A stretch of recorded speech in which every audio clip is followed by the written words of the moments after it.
And so Zach, he couldn't be here, but he did thankfully make a video, and here's the video. Hello, Westfield State College. Zeke Barles here.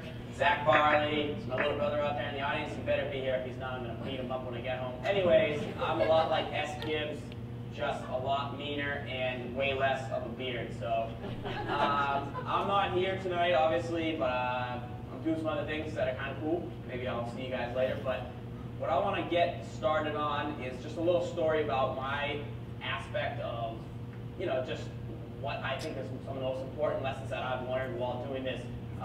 Step one, most important thing, be willing to do work for free. I got my job through a friend of a mother, but through a buddy. And it wasn't something that I enjoyed. One day I was driving to work, I saw a sign outside of the building that said young sportscasters, and I said, well, that'd be cool to do. It must be awesome. I wonder if I could work there. So I ended up just emailing, saying, hey, I'll work for free. I have a communications degree from Westfield State College. Shout out. And that got me in the door, and that's all you need. That gets you downstairs. That got me into the lobby. It got me talking to the guy.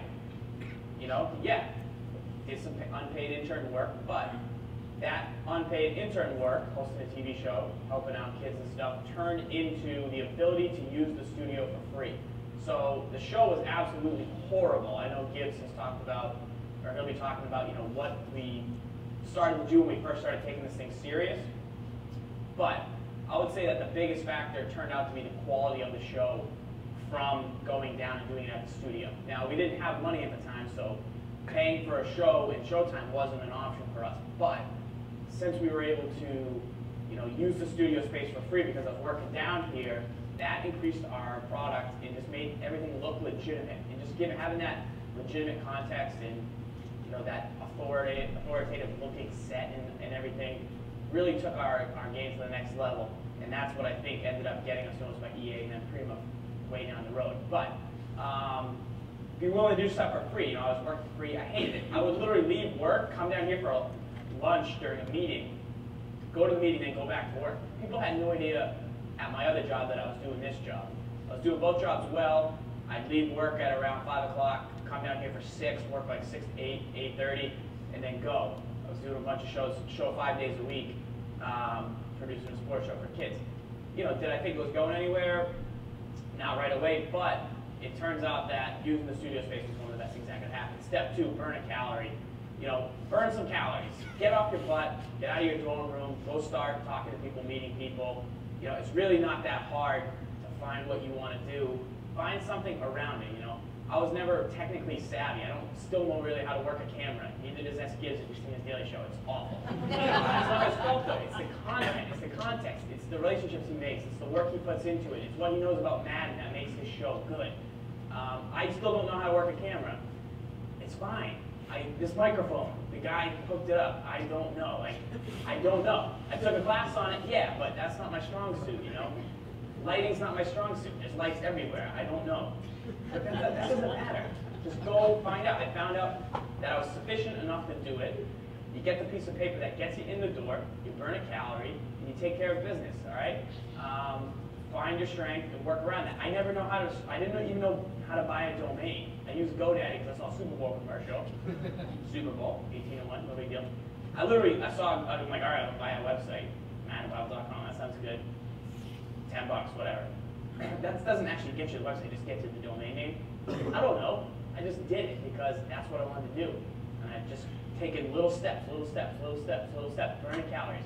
I don't know how to make forums where people can go and type stuff. Baby steps. I didn't know how to use Twitter. Baby steps. I got on Twitter because I wanted Shaq to tweet us. That's it. I got on Twitter for one reason. I go, Skip, we're going to get Shaq to tweet us. Bang, 1 million followers, boom, $1 million. It's done. Did Shaq ever tweet me? No. Got a little guy named Ocho Cinco, though. Whatever. But that took 3 years. It was baby steps. Like, yeah, you have these ideas, these feelings and stuff.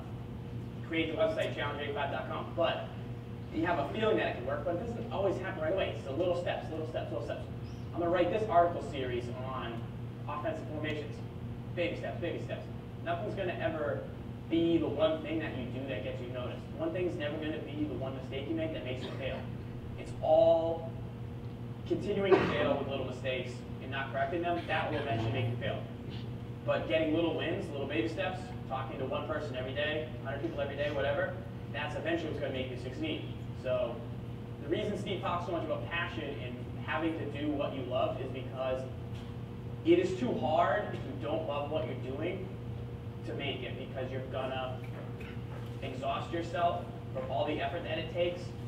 You're gonna have that one day where you don't want to wake up, unless you love it. If you love it, you will. You'll be up in the morning, you'll be up late at night. But if you don't love it, eventually you're gonna get to the point where it's just too hard. And with this, it happened. You know, I worked out here for 8 months, and eventually I just said I can't do it anymore. But we'd established ourselves enough where we had brought our product up, we were able to get just enough money. Still got a discount on the studio for the next season, so that was helpful, you know. And that's those things that Steve's going to be talking about to you guys tonight. So one last question is, any of you guys here are on Twitter? Make sure you follow me at Man and Bible, shameless plug. And also, quick question on Twitter for you guys. Why should you follow me? Well, I don't care what you're having for lunch. That's the question that people say. However, Twitter is extremely powerful. How many people out there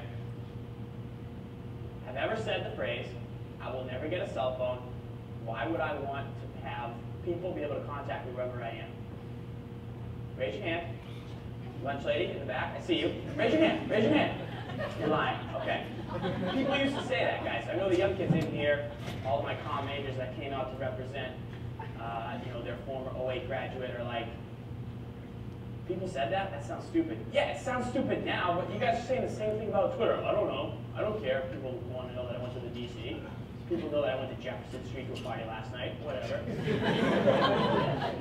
You want to know that, but that's not what it's for. Who's going to tell you what Twitter's for coming up in a minute? Basically, if you go on and you have Mountain Dew, and it's the best bottle of Mountain Dew you've ever had, or you buy a McDonald's coffee, how much does a McDonald's cup of coffee spend, McDonald's brand, spend on marketing their new Newman's Organic Blend?